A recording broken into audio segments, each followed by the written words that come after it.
Chapter 18, A Nation Scattered and Peeled. Chapter 18 is one of the most peculiar chapters in Isaiah.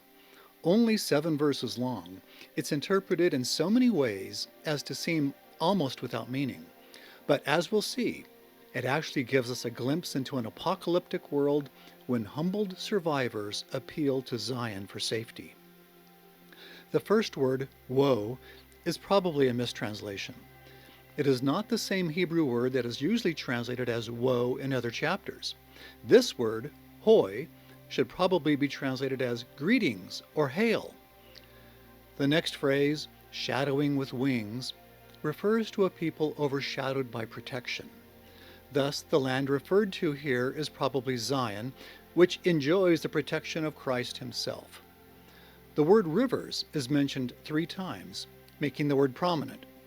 Isaiah earlier used it as a metaphor for the Assyrian army, and so this word link refers to an invasion by a latter-day Assyrian army. But it may also do double duty as a reference to actual rivers near Zion. In verse 2, the people of Zion are sending messengers to a nation scattered and peeled. This phrase too is understood differently by different scholars. Some translate it as a people tall and smooth. Some translate it as a people stretched out and beautiful. I agree with those who say it means a people scattered and stripped bare.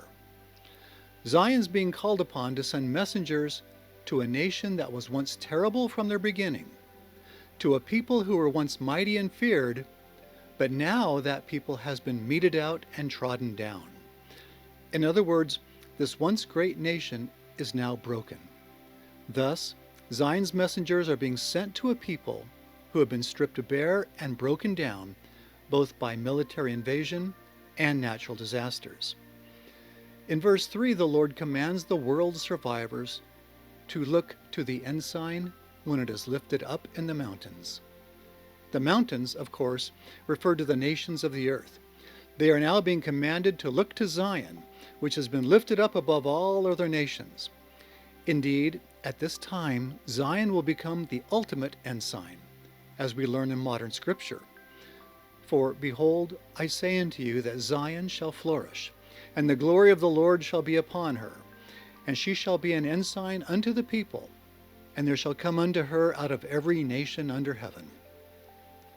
That's from Doctrine and Covenants 64, verses 41 through 42. The Lord then says he will watch in silence over this dwelling place, protecting it like a cloud of dew in the heat of harvest. He must protect it because the pruning of his vineyard is still taking place, with sprigs and branches still being lopped off. The Lord is protecting the faithful worldwide from interlopers without and apostates within who would destroy his people. These enemies, he says, shall be left together unto the fowls of the mountains and to the beasts of the earth. And the fowls shall summer upon them, and all the beasts of the earth shall winter upon them. In other words, all enemies of Zion will ultimately be slain and devoured by the beasts of the earth. Isaiah says these things will take place when the sour grape is ripening in the flower, meaning this will all take place before the final harvest is completed. Then, finally, a gift or tribute will be brought to the Lord by the people the messengers had gone to.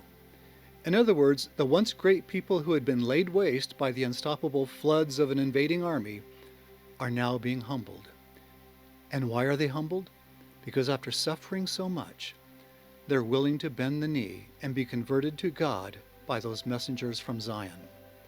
Then, in humility, they themselves will make a trek to Zion, bringing a present to the Lord of hosts.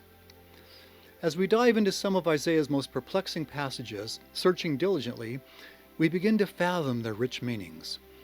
In this case, we learn that even as Zion is under construction, messengers of the covenant will be sent out to a bedraggled, humbled people and begin to convert them. And then those people will make their way to Zion, bringing their treasures and holy sacrifices with them, even the treasures of the Gentiles and the sacrifices of broken hearts and contrite spirits.